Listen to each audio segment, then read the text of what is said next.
তো আমরা সকাল সকাল রেডি হয়ে গেছি, এখন বাজে 10:30, তাই তো 10:30 বাজে।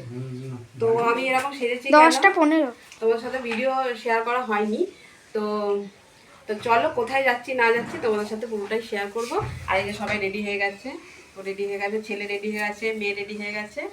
তো চলো, তো আমরা বেরিয়ে পড়লাম, মানে যাব হচ্ছে ছেলের বন্ধুর পৈতে। তো সেখানেই যাব। বাড়িটা খুব মানে খুব একটা দূরে নয়, 15-20 মিনিটের রাস্তা। তো বাড়ি থেকে একটা রিক্সা করেছিলাম, ওই 4 জন আর কি ধরে একসাথে।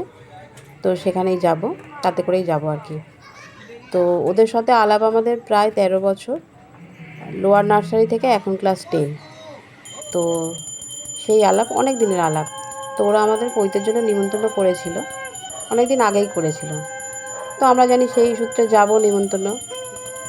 তো তারপরে ওর মা ফোন করে আমাদের বলল যে ওর ছেলের ভিক্ষা মা হতে। তো আমিও সঙ্গে সঙ্গে রাজি হয়ে গেলাম। তাও বলেছিল কি 3 দিন 4 দিন আগে হঠাৎ করে বললো।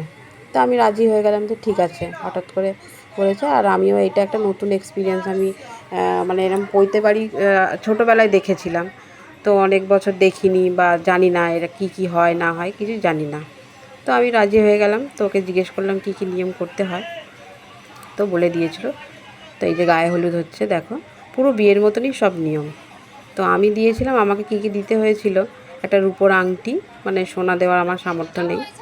তো রূপোর আংটি আর হচ্ছে পাঞ্জাবি, পাজামা, মানে জামার সেট আর কি। আর তারপরে হচ্ছে কাঁসা থালা, গ্লাস, বাটি, তার মধ্যে মানে সবজি, চাল, ডাল, 5 রকম ফল, যেটা ভিক্ষা দিতে হয় আর কি। তো এইসব দিয়েছিলাম, মানে এটা নিয়মের মধ্যে পড়ে, এটা একটা রিচুয়ালস, ওর মধ্যে পড়ে, ভিক্ষা আমাকে দিতে হয়। তো সেটাই দিয়েছিলাম। আর তারপরে দেখো ওদের বাড়িতে চলে গেছি, মানে গায়ে হলুদ হচ্ছে আর কি, সব রকম আর কি বিয়ের মতনই রিচুয়ালস এইগুলো। তো করেছে, গেলাম। তো ওখানে গেছিলাম, সকালবেলায় গেছিলাম, প্রায় 11:30 নাগাদ পৌঁছে গেছিলাম।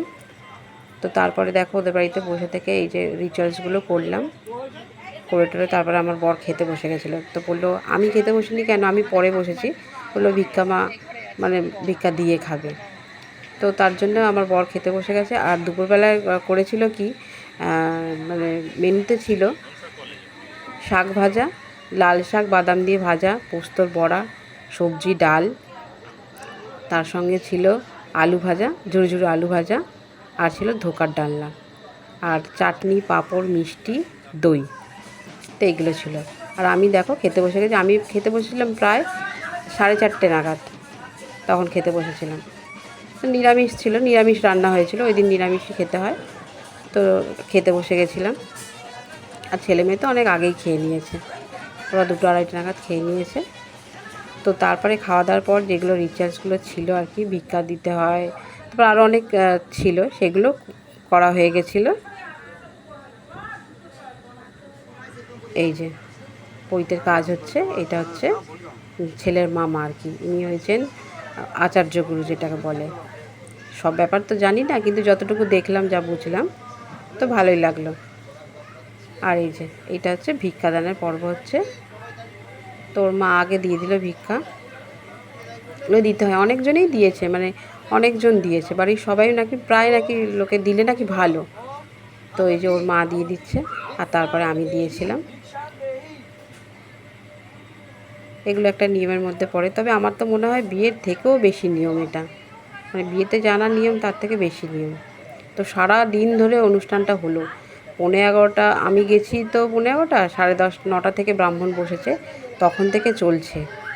আর এলাম তখন বাজে 15টা, আমি বাড়িতে এলাম 9:15, মানে তখনও আসার সময়ও একটা রিচুয়ালস ছিল, সেটা করে এলাম। তো এই যে আমি ভিক্ষা মা যেহেতু হয়েছিলাম, এই যে ভিক্ষা দিয়ে দিলাম।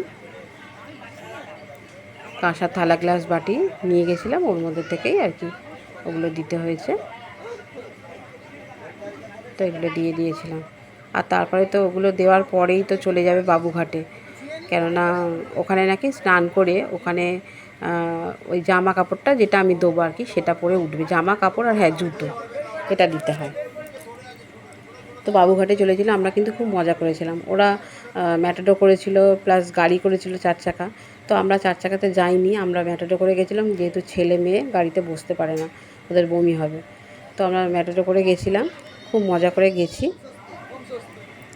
আর গিয়ে বাবুঘাটে গেলাম। আমরা যখন গেছি তখন প্রায় 5:45 কি 6টা বাজে, কি 6:30 এরকম, আমার খেয়াল পড়ছে না। তো তখন গেছি। তো সেদিনকার না অনেকই একটা মানে ডেট ছিল, হয়তো উপনয়নের আর কি ডেট ছিল, পৈতের ডেট ছিল। তো প্রায় অনেকজনই গেছে দেখলাম, যে সবাই ওই একই নিয়ম করছে, গঙ্গার ঘাটে গিয়ে স্নান টান করছে, তারপরে এসব মালা টালা পড়ছে টরছে আর কি, মানে দেখলাম সব পৈতের জন্যই গেছে।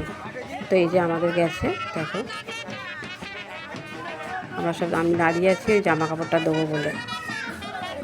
এটা তো একটা নিয়ম, মানে ওর মায়ের মুখ দেখবে না, আমার মুখ দেখে উঠবে। তো এটা আমার একটা নতুন অভিজ্ঞতা হলো, মানে আমি পৈতে পারি সত্যি ছোটোবেলায় দেখেছিলাম, দেখেছি বলতে কি মানে মনে আছে যে পৈতে বাড়িতে খেয়েছি বা এই করেছি, কিন্তু এই যে ভিক্ষা মা হলাম এটা একটা নতুন অভিজ্ঞতা, আর ভালো লাগলো। আর যেহেতু চেনা জানা, আর এই দেখো তখন ওকে ড্রেসটা পরিয়ে দিয়ে আমরা ওই বাবুঘাটে একটা জায়গায় দাঁড়িয়ে ওই কথা বলছি। আর তারপরে ছিল মানে বাবুঘাট থেকে গিয়ে আর একটা নিয়ম ছিল কি না, ওকে হাত ধরে নিয়ে ঘরে নিয়ে যেতে হবে, মানে ও হয়ে গেছে ওকে নিয়ে যেতে হবে। তো সেই নিয়মটাই পালন করছিলাম, সেটাই নিয়ে সবাই তো ইয়ার্কি মারছিল কোলে করে নিয়ে চলো। তা যাক, ভিডিওটা ভালো লাগলে একটা লাইক কমেন্ট শেয়ার করে দেবেন। টাটা।